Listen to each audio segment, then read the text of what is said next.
ज़िंदा क़ौमूं कॾहिं पंहिंजे रहबरनि, लेखकनि ऐं शाइरनि खे न आहिनि विसारींदियूं। सो उन ई सिलसिले में असां पोईं सदी जा माण्हू जे उनवान सां उन्हनि खे यादि करणु ऐं ईंदड़ नसुल जी वाक़फ़ियत जे लाइ हिकु नंढड़ी कोशिश, इन उम्मीद सां त मन इहो पोरियो क़बूल पवे ऐं ईंदड़ नसुल पंहिंजे हिकु शाहूकार अदबी विरसे खां आगाह थी सघे।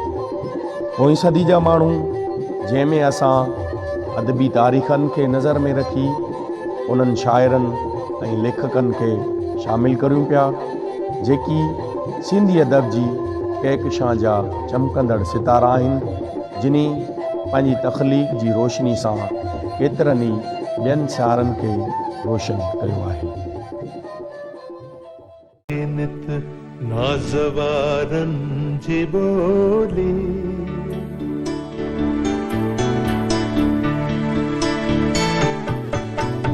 नई आहे नित, नाज़वारनि जी ॿोली निगाहुनि अदाउनि इशारनि जी ॿोली नई आहे नित, नाज़वारनि जी ॿोली निगाहुनि अदाउनि इशारनि जी ॿोली।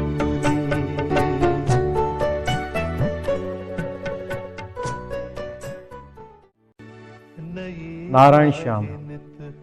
नारायण श्याम वलद गूकलदास नागवाणी 22 जुलाई 1922 ते ॻोठ खाही कासिम ज़िलो नौशरो फिरोज़ सिंध में जनम वरितो। शुरूआती तइलीम पंहिंजे ॻोठ में ऐं पोइ वधीक तइलीम BA 1942 DJ Sindh science college Karachi मां हासिलु कयाईं। पहिरीं 1945 ऐं 46 में नौशरो फिरोज़ में फारसी जो उस्ताद मुक़ररु थियो ऐं विरहाङे खां पोइ दहली पोस्ट ऐं टेलीग्राफ या ऑडिट ऑफिस में क्लार्क तौरु भर्ती थियो ऐं 1980 में हेड क्लार्क जे उहिदे तां रिटायर कयाईं। नारायण श्याम DG सिंध कॉलेज कराची में सिंधी अदबी सर्किल जे बुनियादु विझंदड़ ऐं सरगर्म कारकुननि मां हिकु हो। DJ सिंध कॉलेज जे सिंधी अदबी सर्किल में विरहाङे खां थोरो अॻु नारायण श्याम, शेख अयाज़, हरी दिलगीर ऐं शेख राज जदीद सिंधी शाइरी जो बुनियादु विधो। इन्हनि सिंधी शाइरी में नवां तजुर्बा कया ऐं नवनि सिन्फ़नि जहिड़ोक आज़ाद नज़म, सानेट ते वधीक ध्यानु ॾिनो ऐं सिंधी शाइरी जे लाइ नयूं वाटूं जोड़ियूं। जो पहिरियों मजमूओ 1953 में हरी दिलगीर जी शाइरी सां गॾु मागपुड़ा जे नाले सां छपियो। मागपुड़ा में शाम जी अवाली शाइरी ऐं तजुर्बाती शाइरी शामिल आहे, जंहिंमें आज़ाद नज़म, सानेट, तराइल, नज़म वग़ैरह शामिल आहे। शाम जी शाइरी जो ॿियो मजमूओ पनखड़ियूं जे नाले सां 1955 में छपियो, जंहिंमें संदसि 1953 ऐं 54 वारी शाइरी पिणु शामिल आहे। शाम जो टियों मजमूओ रंग रती लहर 1956 में छपियो। हिन मजमूए में रुगो गज़ल अथसि। रंग रती लहर खां सवाइ वारी भरियो पलांद 1968, आछींदे लजमरा 1972 ऐं महकी वियल सुबुह 1983 पिणु गज़लनि ते मुश्तमिल आहिनि। रोशन छांवरो 1962 ऐं माक भिना राबेल 1964, न सुरंग न ससुरहाण 1987, ॾात ऐं हयात 1988, राहूं पंध पियूं 1998, निकिरियो आहे नींहं 1999 शामिल आहिनि। पोयां ॿई मजमूआ सिंधी शाइरी जे मजमूअनि मां चूंडियल शाइरी ते मुश्तमिल आहिनि, जेकी मुस्तफ़ा नागराज जा मुरतब कयल आहिनि। शाम सिंधी शाइरी जो सरमोड़ शाइर हो। संदसि शहर में जज़्बनि जी नरमी ऐं गर्मी ऐं सिट सिट में वहंदड़ सिंधूअ जी धीमी रवानी आहे। शाम न रुगो गज़ल पर शाइरी जी हर हिकु सिंफ़ में पंहिंजे लफ़्ज़नि जो जादू जॻायो ऐं नवां नवां तजुर्बा कया। सिंधी शाइरी जा ॿ वॾा शाइर, जंहिंमें नारायण श्याम ऐं शेख अयाज़, जेकी हिकु सुठा दोस्त बि हुआ ऐं गॾु पढ़ंदा हुआ, ऐं जॾहिं विरहाङो थियो तॾहिं शेख अयाज़ हिन खे पाणी वारे जहाज़ ते अलविदा करण बि आयो। शेख अयाज़ लिखियो हो त उन वक़्त खां वठी हिन वक़्त ताईं 41 सालनि में हू मूंसां फ़क़ति हिकु भेरो मिलियो आहे। जॾहिं मां 1963 में बम्बई वियो हुउसि त हू मुंहिंजे अचण जो ॿुधी दहली मां बम्बई आयो हो ऐं मूंसां कुझु अदबी कचहरियुनि में बि गॾु हो। जॾहिं 1965 पाक भारत जंग लॻी शेख अयाज़ नारायण शाम खे अलामत बणाए पंहिंजो मशहूरु नज़म लिखियो। पंहिंजो विछोड़ो साण खणी नारायण शाम 10 जनवरी 1999 हीअ दुनिया छॾी। अंदरि जे अहसास जी शिदत मंझां जॾहिं नारायण शाम खे पंहिंजो घर, पंहिंजो ॻोठु, पंहिंजो वतन यादि थो अचे त अंदरि वध खाई जज़्बा ज़ब्त खे सट ॾेई ईअं उभरनि था ऐं सिंधी अदब जे आसमान ते लालाण जो रूप धारीनि था।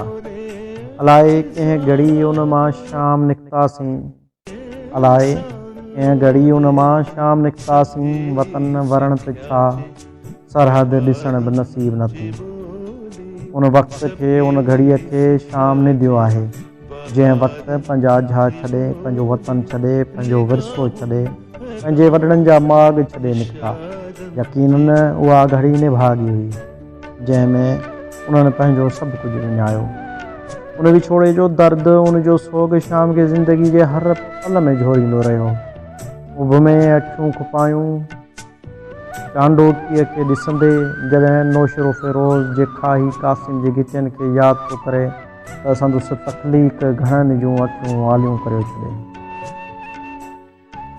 शाह साईं जे रिसाले खे पढ़ंदे पंहिंजे वतन खे यादि थो करे।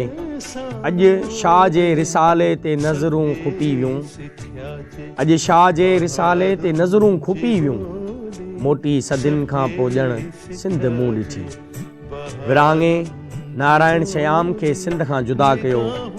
उहा जुदाई जिस्मानी हुई, पर हू रूहानी ऐं फ़िक्री तौर ते कॾहिं बि सिंध खां धार न थियो ऐं सिंधी हुनजो अक़ीदे ऐं ईमान जो जुज़ हुई। ऐं धरती खां जुदाई जो दर्द हुन जे शेरनि में वाज़े तौर ते मिले थो। अला ईअं न होए, अला ईअं न होए जो किताबनि में पढ़िजे त हुई सिंध ऐं सिंध वारनि जी ॿोली। अला ईअं न थिए जो किताबनि में पढ़िजे, अला ईअं न थिए जो किताबनि में पढ़िजे त हुई सिंध सिंध वारनि जी ॿोली, त हुई सिंध सिंध वारनि जी ॿोली। निगाहुनि अदाउनि इशारनि जी ॿोली, नई आहे नित नाज़ वारनि। हुजे जा खाण खूबियनि जी, हुजे जा खाण खूबियनि जी, ऐं ऐबनि खां बिनह ख़ाली। न पंहिंजी ज़िंदगी अहिड़ी, न पंहिंजी शाइरी अहिड़ी। चतियूं लॻल रंगीन केॾियूं उन ते आस जूं, चतियूं लॻल रंगीन केॾियूं उन ते आस जूं। ही दिलि आहे कीअं ॼण गोदड़ी फ़क़ीर जी।